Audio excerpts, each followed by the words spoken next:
ओम शनै शनैश्चराय नमः। शनि शिंगणापुर में कैसे प्रकट हुई शनि भगवान की स्वयंभू मूर्ति, आइए आज उसके बारे में जानेंगे। शनि शिंगणापुर एक ग्राम छोटा सा है लेकिन बड़ा वैशिष्ट्यपूर्ण बना हुआ है।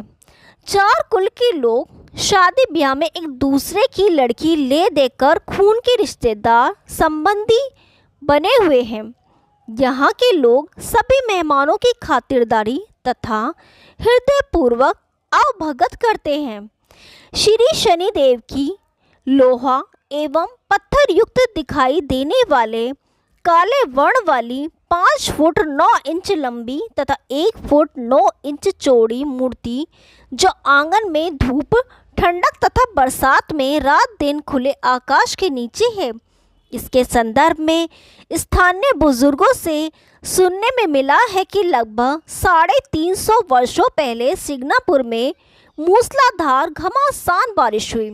बारिश इतनी तेज थी कि सामने से कुछ स्पष्ट दिखाई नहीं दे रहा था। खेती पूर्ण पानी तथा बाढ़ से बह रही थी। किसी ने सोचा भी नहीं था कि इतनी तेज बारिश होगी। शायद अब तक वहां इतनी बारिश नहीं हुई। फलस्वरूप इस छोटे से देहात के आसपास बाढ़ आई और गांव के बगल में पान सनाला बहता था। प्रस्तुत श्याम वर्ण पत्थरनुमा श्री शनि भगवान की मूर्ति बहकर वहां आई और पड़ोस के ही बेर के पेड़ से अटक कर रुक गई। वर्षा कम होते ही बाढ़ भी कम हुई, अतः कुछ लोग अपनी झोपड़ी से बाहर निकले। ईश्वर की कृपा से अच्छी बारिश हुई कहकर संतुष्ट हुए। गांव में खेती के साथ साथ पशुपालन भी व्यवसाय है, अतः गायें, भैंसे आदि चराने के लिए कुछ गोपाल चरवाहे मवेशी चराने के लिए पानस नाला के तट पर गए। वहां उन्हें बेर के पेड़ में से एक काले रंग की बड़ी शिला दृष्टिगोचर हुई। इसे देखते ही वे दांतों तले उंगली दबाने लगे कि इतनी बड़ी शिला यहाँ बहते बहते कैसे अटक गई। एक ने दूसरे को दिखाया। करते करते 4-5 गोपाल इकट्ठा हो गए। बातचीत के बाद उन्होंने जिज्ञासावश अपनी लाठी की नोक से शिला को स्पर्श किया। कुरेदते ही उस स्थान से टपाटप खून बहने लगा। फलस्वरूप वहां एक बड़ी चोट के कारण जख्म वश दिखाई दी। वह आघात स्पष्ट प्रतिबिंबित हो रहा था। खून को बहते देखकर लड़के डरने लगे। कुछ एक तो रक्तस्राव को देखकर भागने लगे थे। वे अपनी गायों को छोड़कर सक पकाते हुए भागकर गांव में आए। ग्राम में बुजुर्ग तथा अभिभावक माता पिता पूछने लगे कि क्या हुआ, डरते क्यों हो, भागकर क्यों आए, अपनी गायें कहाँ हैं। थोड़ी ही देर के बाद उन्होंने बड़ों को शिला का चमत्कार कथन किया। हकीकत सुनकर बड़े ही भी विस्मयचकित हो गए। शिला के रक्तस्राव की खबर हवा की तरह सर्वत्र फैल गई। सारे लोग घर छोड़कर शमाई देखने पहुंच गए। प्रस्तुत चमत्कार को तो देखते ही रहे। सोचने लगे कि अब क्या किया जाए। शाम ढलते ही रात होने लगी थी। सब लोग वापस अपने घर चले गए कि कल सुबह कुछ करेंगे। प्रस्तुत निर्णय के साथ लोग रात में खा पी कर सो गए। सोए तो सही, लेकिन प्रस्तुत अलौकिक घटना के कारण रात भर किसी को अच्छी नींद नहीं आई। कुछ लोग रात जगा करते रहे तो कुछ एक अनिच्छा से आंखें बंद कर सो जाने जा रहे थे, तो कुछ एक अलसाए हुए निद्रा की झपकी ले रहे थे कि अचानक उसी रजनी बेला में एक स्थानीय निवासी को थोड़ी सी नींद आई और नींद में शाम ने जो चमत्कार देखा था उसी संदर्भ में सपने में उससे शनिदेव ने जो बातचीत की उसका अंश इस प्रकार है। कल तुमने, गांव वालों ने, गोपालों ने जो कुछ देखा है वह सब सच है। आप कौन बोल रहे हैं? भक्त, मैं साक्षात शनिदेव बोल रहा हूँ। मुझे वहाँ से ले उठाइए और मेरी प्रतिष्ठापना कीजिए। इति शनि भगवान। दूसरे ही दिन उस भक्त ने गांव के लोगों को अपने सपने के बारे में कथन किया, जिसे सुनकर लोग दंग हुए।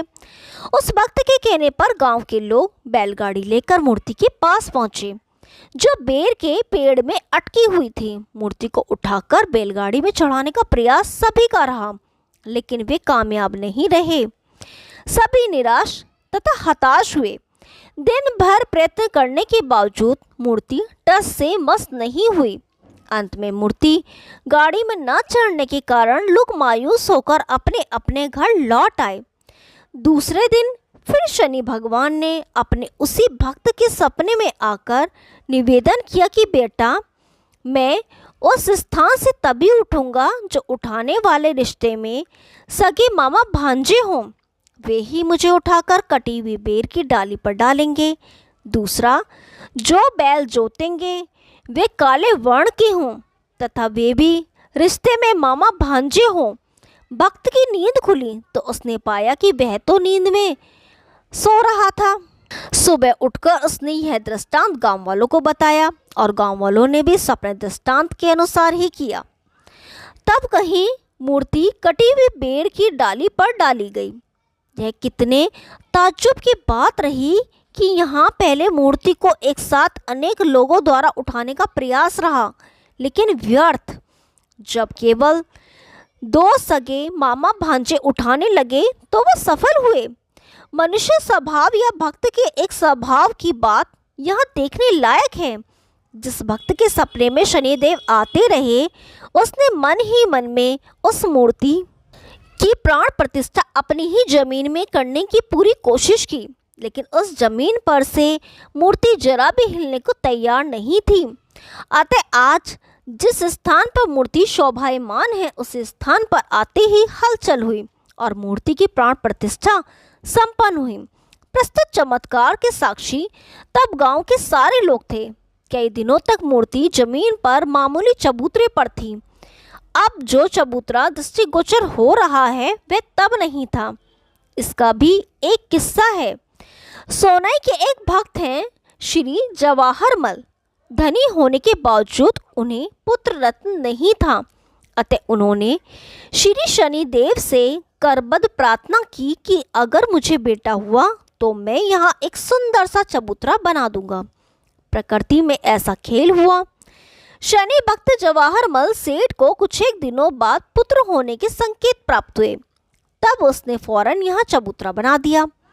यहाँ यह गौरतलब कि जब चबूतरे का निर्माण चल रहा था तब कुछ एक भक्तों ने निवेदन किया कि अब काम चल ही रहा है तो क्यों न प्रस्तुत मूर्ति को पूरे नीचे से निकालकर अच्छा सा चबूतरा बनाया जाए और फिर प्रतिष्ठित करें। जी हाँ, नानुकुर में कुछ एक भक्तों के अंदर खोदकर मूर्ति को पूरी निकालने की कोशिश की, लेकिन सारे हतबल हुए। नीचे काफी खुदाई की, फिर भी मूर्ति और भी नीचे दिखती रही, टस से मस नहीं हुई। महान आश्चर्य को देखकर सभी ने शनिदेव की पुण्य प्रार्थना की कि हमें मार्गदर्शन करें। फिर एक भक्त को दृष्टांत हुआ जिसमें आदेश था कि केवल चबूतरा बनाओ, मुझे उठाने या हिलाने का प्रयत्न न करें। फलस्वरूप मूर्ति के चारों ओर 3 फीट का चबूतरा बनवाया। अतः आज हमें श्री शनिदेव की मूर्ति जितनी ऊपर दिखाई देती है उतनी नीचे भी है। ओम शनि शनिचराय नमः। यदि आपको ये कहानी पसंद आई तो वीडियो को लाइक कीजिए, शेयर कीजिए और चैनल को सब्सक्राइब कीजिए। हम आपके लिए ऐसी रोचक पुरानी कथाएं लाते रहेंगे। तब तक के लिए नमस्कार।